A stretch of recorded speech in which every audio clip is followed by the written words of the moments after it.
আসসালামু আলাইকুম এবং আদাব।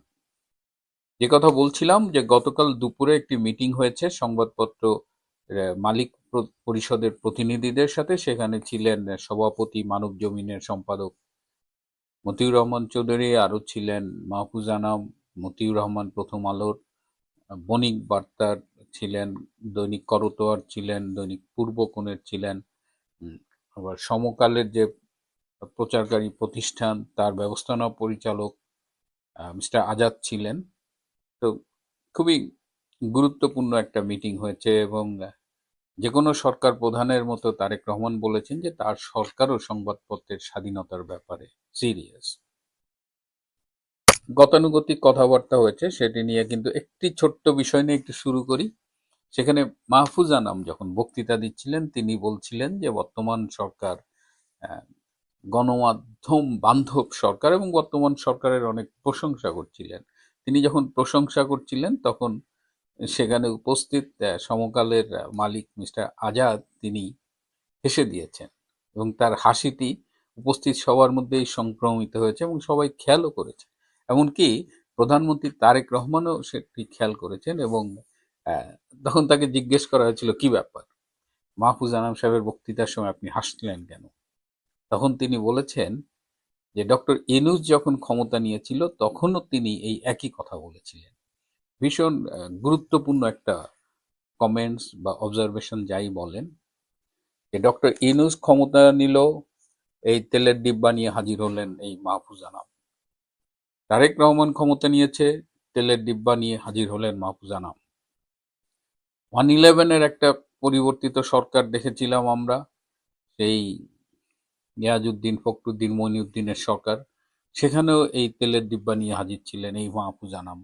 এবং শুধু মাহফুজ আনাম একা না, তার সাথে প্রথম আলোর মতিউর রহমানও হাজির।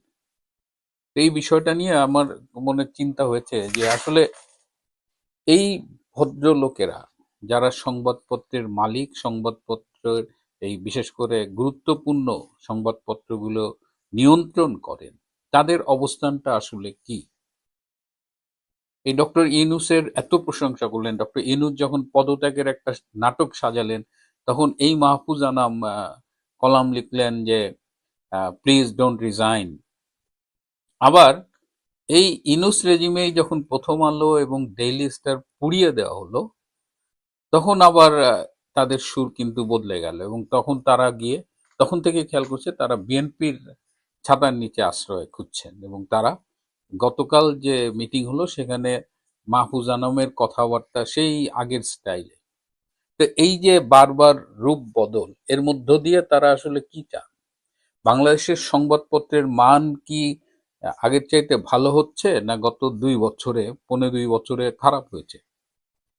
আমরা শেখ হাসিনার সরকারের সমালোচনা করি, গণমাধ্যমের স্বাধীনতা ছিল না, কিন্তু শেখ হাসিনার সরকারের আমলে টেলিভিশনে বা সংবাদপত্রে যে পরিমাণ সরকারের সমালোচনা করা হয়েছে তার 10% কি এখনো করা হয়?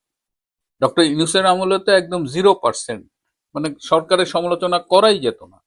এখন হয়তো কিছুটা করা যায়, 5 to 10%, কিন্তু শেখ হাসিনার সরকারের আমলে যে পরিমাণ সমালোচনা করা গেছে সেটি সম্ভব নয়। অথচ শেখ হাসিনার সরকারকে নিয়ে যে পরিমাণ কথা বলেছেন এই মাহফুজ আনাম, মতিউর রহমানরা, তাদের সেই জায়গাটা আজকে কোথায়? এদের অবস্থা দেখে মনে হয় যে সুখে থাকতে ভূতে কিলায়। এবং সংবাদপত্রগুলোকে তারাই বলেছেন এই মিটিংয়ে যে 2001 সালে বিএনপি জামাত জোট যখন ক্ষমতা এসেছিল তখন তারা সংবাদপত্রকে শিল্প হিসেবে ঘোষণা করেছিল। সেই সংবাদপত্র আজকে রুগ্ন শিল্পে পরিণত হয়েছে। কেন রুগ্ন শিল্পে পরিণত হয়েছে? সব দায় কি সরকারের? এর কোনো দায় কি এই সংবাদপত্রের মালিক পক্ষের নেই? এই জায়গাটা নিয়ে আমার মনে হয় যে একটু ভাবার সময় এসেছে। এই যে আরো একজন যিনি নোয়াবের বর্তমান সভাপতি, আহ, শ্রদ্ধেয় সাংবাদিক মতিউর রহমান চৌধুরী, অনেক সিনিয়র সাংবাদিক, তার রিপোর্ট পড়েই আমরা আসলে বড় হয়েছি, ইত্তেফাকে ছিলেন এক সময়। কিন্তু তার বর্তমানে ভূমিকাটা কি? তার পত্রিকা মানব জমিনের রিপোর্টিং কি? এইসব রিপোর্টিং দেখলে কি সংবাদপত্রের প্রতি আপনার কোনো শ্রদ্ধা জন্মাবে? সংবাদ মাধ্যম, সংবাদপত্রের স্বাধীনতা, গণমাধ্যমের স্বাধীনতা, এই বিষয়গুলো তো আমরা শুনে শুনেই এত দূর এসেছি। আর বিদেশে থাকার কারণে আমি কিছুটা পরিচিত।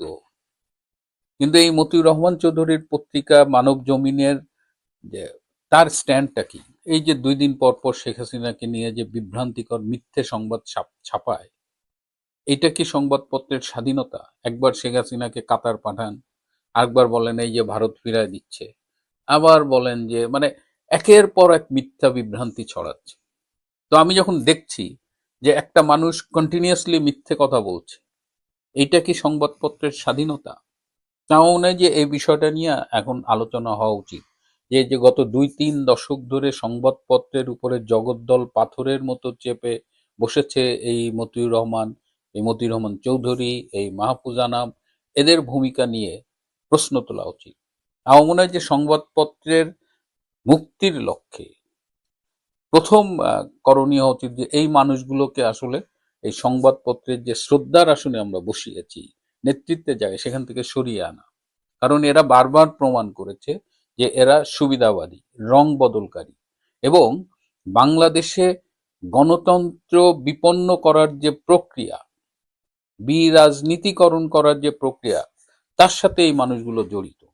এরা বারবার দেশের অগ্রযাত্রাকে ব্যাহত করার ষড়যন্ত্রের সাথে জড়িত ছিল। বারবার তারা অস্বাভাবিক সরকার পদ্ধতি আনায়, মানে রাজনীতির স্বাভাবিক গতিপথ বদলে যে অস্বাভাবিক, এই 1-11-এর কথাই বলেন, ডক্টর ইউনূসের কথাই বলেন, এই সব সময় কিন্তু এই মানুষগুলো একটা রোল প্লে করেছে, এবং এরা দেশের সর্বনাশ করার জন্য পেছনে পেছনে ভূমিকা রেখেছে।